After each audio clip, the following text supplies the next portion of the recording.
Mulheres, graça e paz. Aqui é a pastora Evelyn. Nós chegamos aí ao final da leitura desse livro Mulheres com Espadas. Estamos no último capítulo, é o de número 14, Carregando a Cruz. Você e eu possuímos tanto uma cruz quanto uma coroa. Na maioria das vezes, a cruz que carregamos é invisível. Presenciamos seu efeito, mas não sua forma.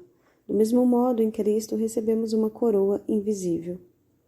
Na terra, a coroa representa a nossa posição de autoridade. Como embaixadores do céu, somos protegidos pelo poder desse reino. Nós vestimos a coroa e carregamos a cruz.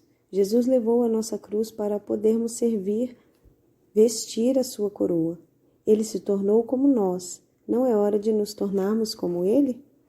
Então disse Jesus aos seus discípulos: se alguém quer vir após mim, a si mesmo se negue. Tome sua cruz e siga-me. Mateus 16, 24.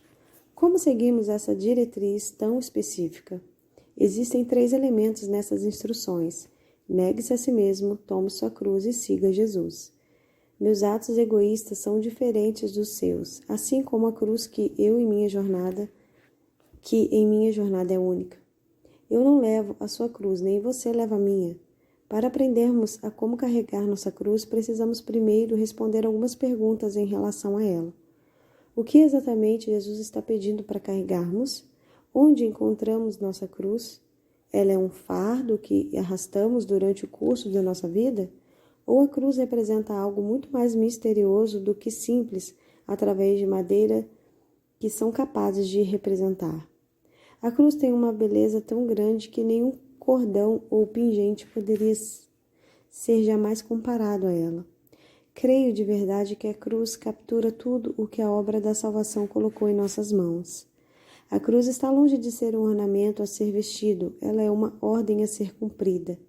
Neste capítulo de encerramento, quero compartilhar o que significa levar a sua cruz como uma heroína.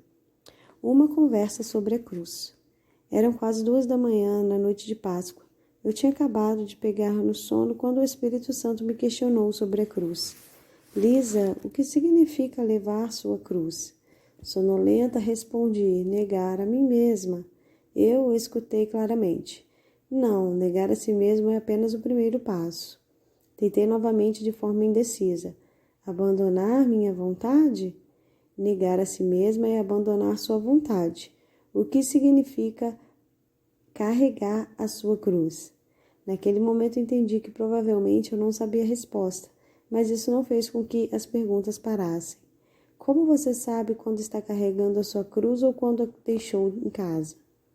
Qual é o peso da sua cruz, Lisa? Onde você guarda a sua cruz? Imagens do meu guarda-roupa desorganizado, da garagem e de uma luz na porta da frente flutuaram em minha mente. Com os olhos turvos, sentei-me na cama e sussurrei: eu não sei. Diante da minha confissão, o temporal de perguntas cessou. Para ser honesta, eu tinha escrito acerca da cruz de uma maneira ou de outra em todos os meus livros, mas agora parecia que eu mal era capaz de dizer onde estava minha cruz, quanto mais descrevê-la. Amo como exatamente no momento em que admitimos nossa necessidade, Deus está pronto para supri-la. Assim que reconheci minha ignorância, as respostas começaram a ser reveladas. Eu ouvi: vai e pegue a lista que você fez hoje pela manhã. Como mencionei no capítulo 5, fiz uma votação nas minhas mídias sociais, reuni várias descrições em que uma palavra sobre a cruz. O que eu não disse a vocês foi que escrevi à mão mais de 500 respostas em um velho envelope. Fui até o escritório de John, encontrei o rascunho e levei para a cama comigo. Transferi a lista rabiscada para o meu iPad. Aqui estão algumas palavras que recebi, apresentadas graficamente. Mulheres, abre uma aspas aqui. Eu vou enviar a foto da cruz para vocês no final do áudio, ok? Fecha aspas. Fiz um levantamento das respostas, procurando por uma resposta em particular que não foi dada, mas que vou adicionar aqui. Arma. À medida que relia a lista das palavras, de muitas foram voluntariamente gentis em compartilhar, ouviu o Espírito Santo sussurrar: observe a cruz. Todas essas palavras e outras a representam. Leve-as com você para o seu mundo diário. Meus olhos olharam a lista em minha mão trêmula. Era verdade. A cruz provê tudo o que ela conquistou, assim como Jesus provê tudo o que ele é. Através da cruz, Jesus nos deu amor, perdão, liberdade e redenção. Era hora de mostrar às outras pessoas tudo o que eu havia experimentado. Cada uma dessas palavras capturou algo essencial acerca da cruz, que precisava ser dito ao mundo perdido. Paulo descreveu sua experiência carregando a cruz da seguinte maneira: temos, porém, este tesouro em vasos de barro, para que a excelência do poder seja de Deus e não de nós. 2 Coríntios 4, 7. Carregando a cruz. Vamos pensar juntas. Acreditamos que a cruz foi a principal demonstração do seu amor incondicional por nós? Você tem alguma dúvida de que milhões de pessoas ainda esperam que carreguemos a expressão desse amor incondicional para elas? Como fazemos isso? Seguindo o exemplo de Jesus. Jesus amou as pessoas ao falar a verdade, alimentar o faminto, expulsar demônios, curar o doente, confrontar a religião e ressuscitar o morto. Sigam. E quanto ao perdão? Existe menos necessidade de perdoar hoje ou existem muito mais que são aprisionados pela culpa e pela vergonha? Leve a cruz do perdão para eles, perdoando livremente, compartilhando a boa notícia de que foram livremente perdoados. Jesus mostrou às pessoas, ao falar a verdade, alimentar o faminto, expulsar demônios, curar o doente, confrontar a religião e ressuscitar o morto, que elas foram perdoadas. Sigam. Ele fez isso para que soubéssemos que a autoridade para curar e perdoar foi livremente dada a nós. Ele fez esse milagre com o Filho do Homem. Quanto mais podemos nós fazer como filhos de Deus? Há também a questão da liberdade. Já existiu uma geração tão enlaçada por luxúria, ambição, idolatria e corrupção? E existem aqueles que foram literalmente escravizados pelo trabalho ou traficados para o sexo. Leve a cruz da liberdade para eles. Você deve estar perguntando, mas como? Jesus mostrou às pessoas ao falar a verdade, alimentar o faminto, expulsar demônios, curar o doente, confrontar a religião e ressuscitar o morto, que elas eram livres. Sigam. Jesus fez o bem e curou todos os que estavam oprimidos pelo diabo, porque Deus estava com ele. Não existe razão para escolher entre a justiça social e a justiça sobrenatural. Jesus fez as duas coisas. Vamos retirar nosso nome da equação e chamá-lo Emanuel, Deus conosco, e fazer o mesmo. Existe uma necessidade evidente de redenção em todos os aspectos da condição humana. A palavra redenção é muito rica e, por definição, inclui salvação, troca, libertação, resgate, inovação, restauração e recuperação. A necessidade de tudo isso foi de alguma forma reduzida? Expresse a cruz dessa redenção que você recebeu e outras pessoas através da sua vida diária. Novamente, Jesus mostrou às pessoas ao falar a verdade, alimentar o faminto, expulsar demônios, curar o doente, confrontar a religião e ressuscitar o morto, que elas eram redimidas. Diga-nos os remidos do Senhor, os que ele resgatou da mão do inimigo. Salmo 107, 2. Não importa onde você esteja neste momento, essa é a promessa do redimido. Esse é o poder da cruz. Que outro símbolo tem o poder de proclamar o Evangelho como a cruz? O sacrifício de Cristo na cruz curou a vida, seu corpo e seus relacionamentos. Você crê que ele ainda tem poder para curar toda doença e aflição? Sabemos que Jesus é o mesmo ontem, hoje e para sempre. Pode o mesmo ser dito sobre a cruz? Jesus novamente chamou seus discípulos para seguirem seu exemplo após a ressurreição. E se ele está conosco e é o mesmo, então ele deseja manifestar na terra todos os direitos adquiridos através da cruz. Jesus primeiro falou acerca de algumas questões antes de todos os seus discípulos o seguirem e verem os sinais e maravilhas.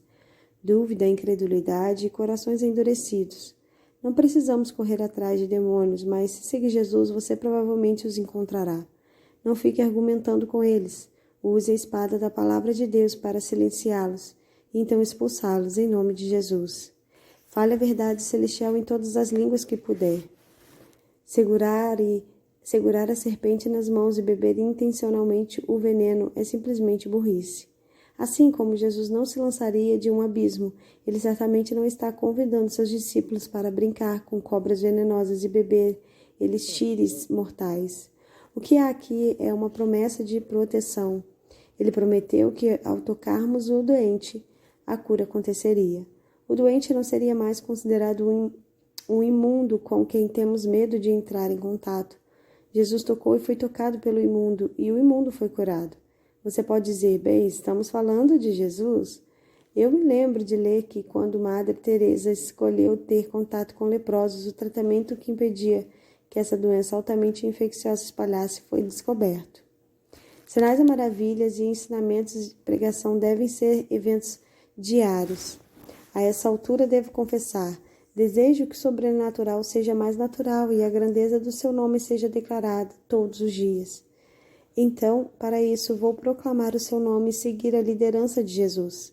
Se a igreja primitiva levou a mensagem da cruz para todos os lugares a que foi, corações foram encorajados, doentes foram curados e oprimidos se tornaram livres, porque o mesmo não é verdade para nós. Você está buscando por um sinal de que Jesus ainda deseja fazer maravilhas?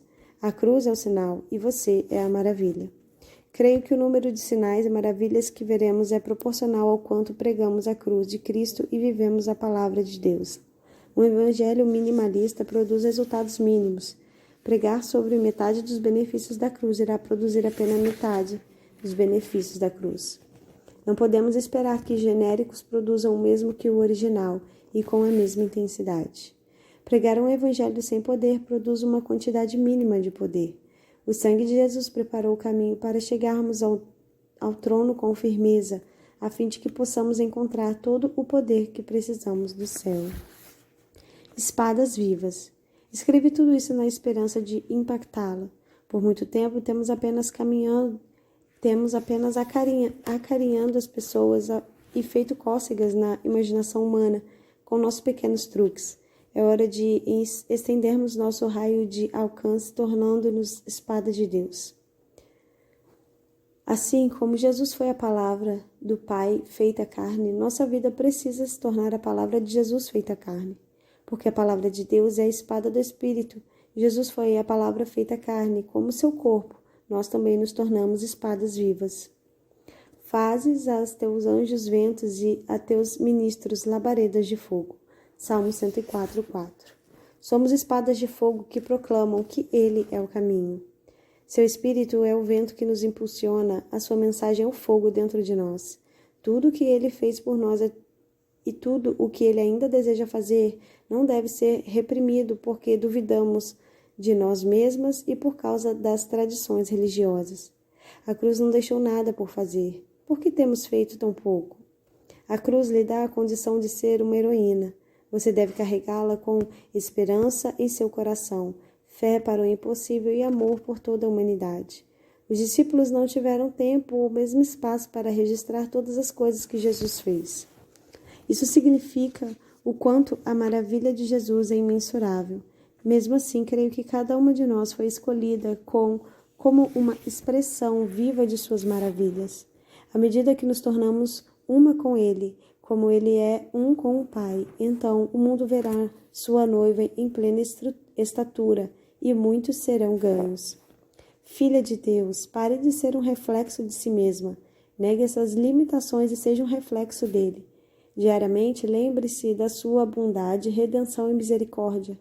Ouça o Espírito Santo enquanto você leva tudo o que a cruz nos proporcionou para aqueles que esperam cheios de esperança. Leia e recite os versículos do nosso Rei até que eles fluam em todas as áreas da sua vida ao longo do caminho. Amada, não pense mais em si mesma como um alvo, porque você foi escolhida desde o início para ser uma espada erguida na mão do Senhor. Viva como uma heroína e você dará um golpe certeiro no inimigo e os cativos serão livres.